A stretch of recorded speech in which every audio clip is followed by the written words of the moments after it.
很多人都不知道，夏季天气干燥，一定要给家人多喝这个汤。做法简单，而且特别有营养，记得收藏保存哦。小冬瓜去掉老皮后，切成厚一点的薄片。锅中油热，倒入4个笨鸡蛋，用小火给它煎至4面金黄，放在案板上切成均匀的大小块，不用洗锅，直接下入冬瓜。中小火把冬瓜炒至断生。一个红心对您来说只是举手之劳，对我而言就能让我开心一整天。今天这个视频您就帮忙点一个免费的小红心支持一下吧，非常感谢大家了。放入鸡蛋，记住一定要加入滚烫的开水，这样汤才会浓白，营养不流失。大火煮个2-3分钟，放点新鲜的瘦肉片，放一把腐皮，这种都是裁剪好的，一袋有30张左右。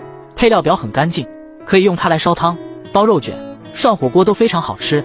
调味放盐和鸡精，出锅前撒点葱花和枸杞，鲜美好喝的冬瓜腐皮鸡蛋汤就好了。做法简单又营养，你也做给家人尝尝吧。